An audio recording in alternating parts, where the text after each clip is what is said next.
అందరికీ నమస్కారం. ముందుగా మా పార్టీ అధినేత, మన పార్టీ అధినేత, డిప్యూటీ సీఎంగా ఈ రాష్ట్రంలో విప్లవాత్మకమైనటువంటి మార్పులు తీసుకొస్తున్నటువంటి శ్రీ పవన్ కళ్యాణ్ గారు, ఆయన స్వయంగా కళాకారుడు నుంచి ప్రజా జీవితాల్ని చైతన్యవంతం చేయడానికి రాజకీయాల్లోకి వచ్చిన శ్రీ పవన్ కళ్యాణ్ గారి ఆశీస్సులతోటి నేను సినిమాటోగ్రఫీ మంత్రిగా, పర్యాటక శాఖ మంత్రిగా మీ ముందు నిలబడగలిగాను. మా అందరి తరపున కూడా, ప్రభుత్వం తరపున, జనసేన పార్టీ తరపున కూడా చెన్నై లవ్ స్టోరీ అనేటువంటి సినిమా సూపర్ డూపర్ హిట్ కావాలని మనస్ఫూర్తిగా కోరుతా ఉన్నాను. ఈ వేదిక మీద ఉన్నటువంటి నిర్మాతలు, చిరకాల మిత్రులు ఎస్కేఎన్ గారు, సాయి రాజేష్ గారు, ఇప్పుడే మాట్లాడినటువంటి ధీరజ్ గారు,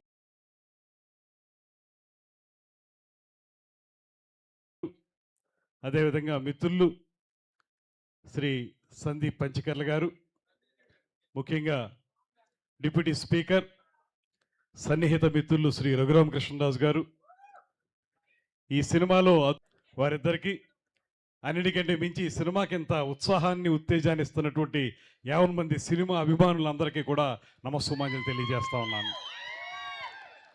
పాటలు చూస్తుంటే చాలా మెలోడీ ప్రధానంగా ఉన్నటువంటి పాటలుగా కనబడుతున్నాయి.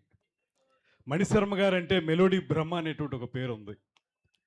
ఒకప్పుడు తెలుగు రాష్ట్రాలను ఉర్రు తొలగించినటువంటి అనేక సినిమాలకి ఆయన సంగీత దర్శకత్వం వహించారు. అటువంటి మణిశర్మ గారి సంగీత దర్శకత్వంలో అనంత శ్రీరామ్ గారి సింగిల్ కార్డు తోటి ఈ సినిమాలో పాటలు రావడం జరిగింది.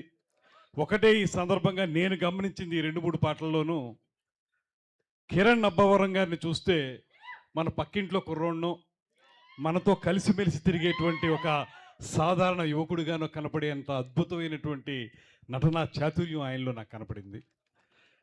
ఆ రకమైనటువంటి నటనతోటి చాలా సింపుల్గా, ఎక్కడా కూడా ఓవర్గా లేకుండా సటిల్గా యాక్ట్ చేస్తూ మంచిగా కనపడినటువంటి అబ్బవరం గారికి నేను ఇందాక అడిగాను, ఇప్పుడు ఎన్ని సినిమాలు యాక్ట్ చేశారంటే ఇది 12వ సినిమా అని చెప్పారు.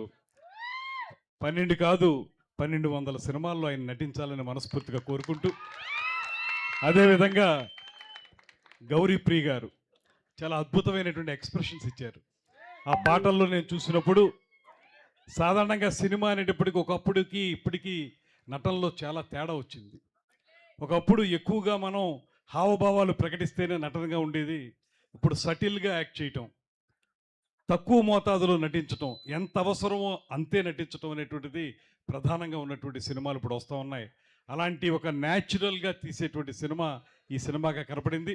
అంత న్యాచురల్ ఎక్స్ప్రెషన్స్ ఇచ్చినటువంటి గౌరీప్రియ గారికి తెలుగు సినిమా రంగంలో మంచి భవిష్యత్తు ఉందనేటువంటి మాటను కూడా ఈ సందర్భంగా మనవి చేస్తూ, ఎస్కేఎన్ గారు కానీ, సాయి రాజేష్ గారు కానీ, అదేవిధంగా ధీరజ్ గారు కానీ, ఈ ముగ్గురు కూడా చాలా కష్టపడి పైకి వచ్చినటువంటి ఒక యువకులు. వీరు సినిమా తీయటం విషయంలో చాలామంది దగ్గర శుశ్రూష చేసి, వారందరి దగ్గర ఉన్నటువంటి అంశాలని నేర్చుకుని ఒక అద్భుతమైనటువంటి సినిమాలను తయారు చేయాలనేటువంటి ఆలోచనతో వారు చేసిన ప్రయత్నాలన్నీ కూడా ఇప్పటివరకు సఫలీకృతమయ్యాయి. కలర్ ఫోటో సినిమా నేను చూశాను.